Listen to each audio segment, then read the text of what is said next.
Hi friends, welcome to Sudheer excellency. So ఈరోజు మనం క్లాస్లో భాగంగా భారతదేశంలో ఉన్నటువంటి ప్రధాన ఓడరేవుల గురించి ఒకసారి డిస్కస్ చేద్దాం. ఈరోజు మన టాపిక్ వచ్చేసి ప్రధాన ఓడరేవులు అండి. అంటే భారతదేశంలో ప్రధాన ఓడరేవులు. ఇప్పుడు మనకు జల రవాణా గురించి తెలుసు. జల రవాణా అంటే నార్మల్గా ఇది చౌకైనది, నెమ్మదైనది. అంటే compare to air or traffic అంటే ఇది కొంచెం చౌక అని మనకు తెలిసిన విషయమే కదా. సో ప్రధాన ఓడరేవుల గురించి చెప్పడానికి గల కారణం మనం రీసెంట్గా చూసాం సూయజ్ కెనాల్లో. సో సూయజ్ కెనాల్ రీసెంట్గా ఎవర్ గ్రీన్ అనే నౌక రీసెంట్గా ఎవర్ గివెన్ అండి, నౌక పేరు ఎవర్ గివెన్, దాన్ని చేసే సంస్థ ఎవర్ గ్రీన్. సో ఒకసారి గుర్తుపెట్టుకోండి, మేబీ వస్తే రావచ్చు. ఎవర్ గివెన్ అనేది నౌక పేరు, ఎవర్ గ్రీన్ అనేది కంపెనీ పేరు. దీన్ని నౌకను నడిపేటువంటి కంపెనీ పేరు ఎవర్ గ్రీన్, ఆ నౌక పేరు ఎవర్ గివెన్. రీసెంట్గా సూయజ్ కెనాల్లో ఈ నౌక అడ్డంగా చిక్కుకుపోయి ఉండడం వల్ల చాలా ట్రాఫిక్ స్తంభించి దాదాపు ప్రపంచ వాణిజ్యం అనేది దెబ్బతిందనేది మనకు తెలిసిన విషయమే. సో దాని దృష్ట్యా జల రవాణా, జల మార్గాలు అనేది ఇంపార్టెంట్ అనే ఉద్దేశంలో నేను ఓడరేవుల గురించి చెప్దామని చెప్తున్నానండి. సో ఓడరేవులు మనం ఇండియాలో దాదాపుగా 13 ప్రధాన ఓడరేవులు, 20 మధ్య తరహా ఓడరేవులు, 180కి పైగా చిన్న తరహా, 13 ప్రధాన 20 మధ్య తరహా, 180కి పైగా చిన్న తరహా ఓడరేవులు ఉన్నాయండి. ఈ 13 ప్రధాన ఓడరేవులు అనేది సెంట్రల్ గవర్నమెంట్ అంటే government of India take over చేస్తుంది. అంటే వీటిని రెగ్యులేషన్ కావచ్చు, వీటి బాధ్యతలు, నిర్మాణ బాధ్యతలు, వాటి అడ్మినిస్ట్రేషన్ అండ్ రెగ్యులేషన్ అంతా గవర్నమెంట్ ఆఫ్ ఇండియా కింద ఉంటుంది. అదే మధ్య తరహా అండ్ ఈ రెండింటిది స్టేట్ గవర్నమెంట్ కింద ఉంటుందండి. సో ఒకసారి చూసుకోండి, 13 ప్రధాన ఓడరేవులు ఇండియాలో ఉన్నాయి, 20 మధ్య తరహా ఓడరేవులు, 180కి పైగా నాట్ 180 అబౌవ్ చిన్న తరహా ఓడరేవులు ఇండియాలో ఉన్నాయి. సో ఈ ప్రధాన ఓడరేవుల యొక్క regulation and administration government of India central గవర్నమెంట్తో ఉంటుంది. సో ప్రస్తుతానికి ఓడరేవులు మహారాష్ట్ర అండ్ గుజరాత్లో ఎక్కువగా ఉన్నాయి ఓడరేవులు. సో ఇది కూడా ఒకసారి చూసుకోండి ఓడరేవులకు సంబంధించి. సో ఓడరేవులు ఇవన్నాం కదా. ఈ ఓడరేవులకు సంబంధించి అతిపెద్ద ఓడరేవు ఇన్ టర్మ్స్ ఆఫ్ బిజినెస్ అండి, నాట్ ఇన్ సైజ్ అనమాట. సో అతిపెద్ద ఓడరేవు వచ్చేసి మహారాష్ట్ర అండి. In terms of business 25% Mumbai ఓడరేవు ఇది. సో అలాగే సెకండ్ వచ్చేసి చెన్నై 15%, థర్డ్ వచ్చేసి వైజాగ్, నేను చెప్తాను, వైజాగ్ 12.5%, ఫోర్త్ వచ్చేసి కోల్కతా, ఇది 12%. సో బిజినెస్ అంటే జల రవాణాలో భారతదేశంలో ఎంతైతే జరుగుతుందో అందులో 25% ఈ ముంబై ఓడరేవు ద్వారా జరుగుతుంది అని ఇక్కడ అర్థం. చెన్నై 50%, వైజాగ్ 12.5%, కోల్కతా 12%. సో ఇవి పొజిషన్స్. సో ఒకసారి మనం వాటిని మ్యాప్ పాయింటింగ్ ద్వారా కూడా ఒకసారి చూద్దాం. ఓడరేవులకు సంబంధించి 13 ప్రధాన ఓడరేవులు అన్నాం కదా. సో ఆ ప్రధాన ఓడరేవులు ఏంటి, వాటి యొక్క ప్రత్యేకత ఏంటి ఒకసారి చూద్దాం. సో నార్మల్గా ఇది కోస్టల్ లైన్ అండి. ఈ కోస్టల్ లైన్లో మనం ఇక్కడ నుంచి వద్దాం, ఇక్కడ నుంచి వద్దాం. ఇది కాన్లా, గుజరాత్లో కాన్లా. ఇక్కడ 2 ఉన్నాయండి, ముంబై అండ్ నవసేన ముంబై 2 ఉన్నాయి పోర్ట్స్. అలాగే గోవాలో ఒకటి ఉంది, గోవా గోవాలో. నెక్స్ట్ కర్ణాటకలో న్యూ మంగళూరు ఒకటి ఉంది. ఇక్కడ కేరళలో కొచ్చిన్. తమిళనాడులో 3 ఉన్నాయి. 3 ఏంటి అని అంటే చెన్నై, ఇంకొకటి ట్యూటికోరిన్ అంటే తుత్తుకూడి అని ఇప్పుడు పేరండి, దీని పేరు ట్యూటికోరిన్. ఇంకొకటి ఎన్నూరు. 3 పోర్ట్స్. నెక్స్ట్ ఏపీలో వైజాగ్, విశాఖపట్నం. నెక్స్ట్ ఒడిషాలో పారాదీప్. నెక్స్ట్ వెస్ట్ బెంగాల్లో కోల్కతా.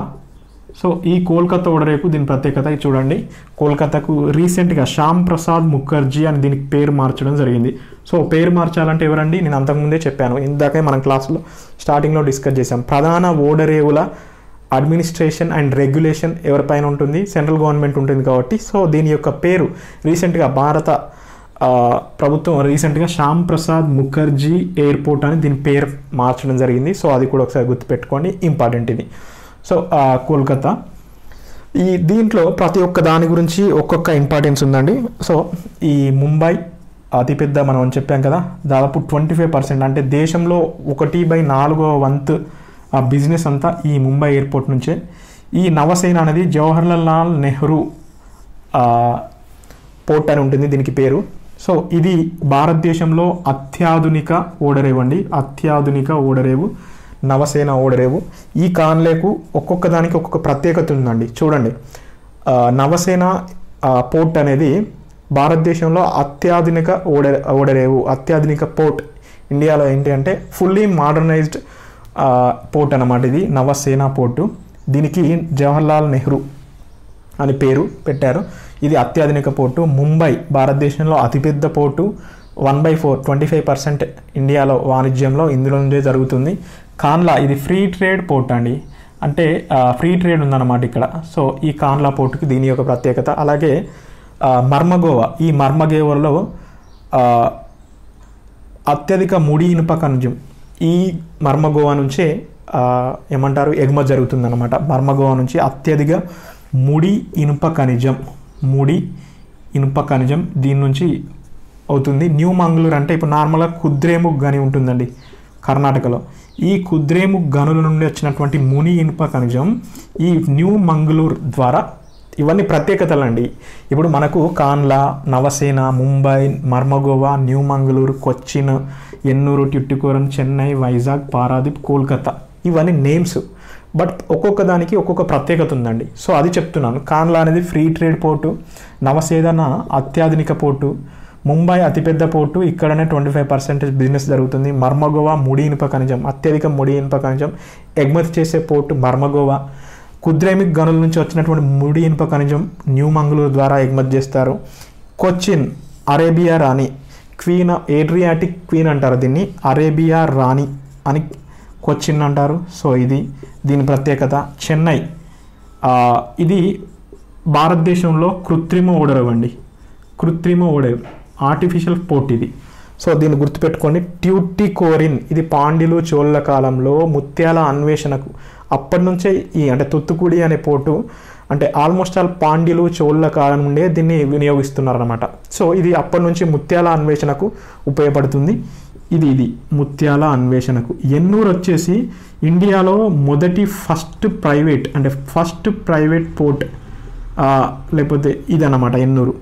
ఇండియాలో మొదటి ప్రైవేట్ ఓడరేవు ఎన్నూరు అండి.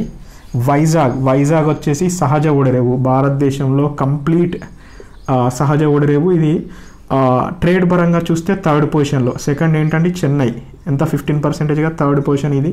ఫస్ట్ ఇది Mumbai, second Chennai, 3rd Vizag, 4th Calcutta ఇందాక మనం చూసాం కదా. సో ఇది సహజ ఓడరేవు. పారాదీప్ ప్రత్యేకత ఏంటి అంటే దీని నుంచి భారతదేశంలో అత్యధిక మాంగనీస్ ఎగుమతి చేసేటువంటి పోర్టు ఇది. లేకపోతే పారాదీప్ ద్వారా భారతదేశంలో అత్యధిక మాంగనీస్ను ఎగుమతి చేస్తున్నారు. సో ఇది కోల్కతా పోర్టు యొక్క ప్రత్యేకత ఏంటి అంటే రీసెంట్గా దీని యొక్క కోల్కతా పేరును శ్యామ్ ప్రసాద్ ముఖర్జీ ఓడరేవుగా దీన్ని మార్చడం జరిగింది. సో ఇది భారతదేశంలో ఉన్నటువంటి 13 ప్రధాన ఓడరేవులు, వాటి యొక్క ప్రత్యేకతలు ఎన్నొచ్చాయండి? 1 2 3 4 5 6 7 8 9 10 11 12. ఇంకొకటి వచ్చేసి పోర్ట్ బ్లెయిర్ అండి. పోర్ట్ బ్లెయిర్ ఇది అండమాన్ నికోబార్ దీవుల్లో ఉంది. Port Blair 13 ఓడరేవులు. సో ఒకసారి చూసుకోండి, 13 ఓడరేవులు. మళ్ళీ చెప్తున్నాను, కాన్లా గుజరాత్లో ఉంది. నవసేన ముంబై. కాన్లా ప్రత్యేకత ఫ్రీ ట్రేడ్ ఓడరేవు, నవసేన అత్యాధునిక ఓడరేవు, ముంబై అతిపెద్ద ఓడరేవు, అత్యధిక బిజినెస్ జరుగుతున్న ఓడరేవు. మర్మగోవా అత్యధిక ముడి ఇనుప ఖనిజం ఎగుమతి చేస్తున్న ఓడరేవు గోవాలో ఉంది. న్యూ మంగళూరు కర్ణాటకలో ఉంది. కుద్రేముఖ్ ఇనుప గనుల నుండి వచ్చేటువంటి ముడి ఇనుప ఖనిజాన్ని ఎగుమతి చేస్తున్న ఓడరేవు. కొచ్చిన్ అరేబియా రాణి కేరళలో ఉంది. చెన్నైలో మన తమిళనాడులో 3 ఉన్నాయి. ఒకటి చెన్నై, తుత్తుకుడి లేకపోతే ట్యుటికోరిన్, ఎన్నూరు. చెన్నై యొక్క ప్రత్యేకత కృత్రిమ ఓడరేవు, 3rd largest port in India. Tuticorin ఇది దాదాపు పురాతన కాలం నుండి పాండ్యులు చోళ కాలం నుండి ముత్యాల అన్వేషణకు ఉపయోగిస్తున్నటువంటి ఓడరేవు ట్యూటికోరిన్. ఎన్నూరు యొక్క ప్రత్యేకత భారతదేశంలో మొదటి ప్రైవేట్ ఓడరేవు ఇది. ఏపీ ఇండియాలో సహజ ఓడరేవు వైజాగ్. ఇది 3rd largest port in India. So ఇది దీని యొక్క ప్రత్యేకత. అలాగే పారాదీప్ యొక్క ప్రత్యేకత ఇది ఒడిశాలో ఉంది. దీని నుంచి అత్యధిక మాంగనీస్ ఖనిజాన్ని ఎగుమతి చేస్తున్నటువంటి ఓడరేవు. కోల్కతా వెస్ట్ బెంగాల్లో ఉంది. దీని పేరును రీసెంట్గా శ్యామ్ ప్రసాద్ ముఖర్జీ అని మార్చడం జరిగింది. సో ఇది భారతదేశంలో ఉన్నటువంటి ప్రధాన ఓడరేవుల యొక్క ప్రత్యేకతలు, వాటి యొక్క విశేషాలు. సో ఇది క్లాస్ అండి. Thank you for watching.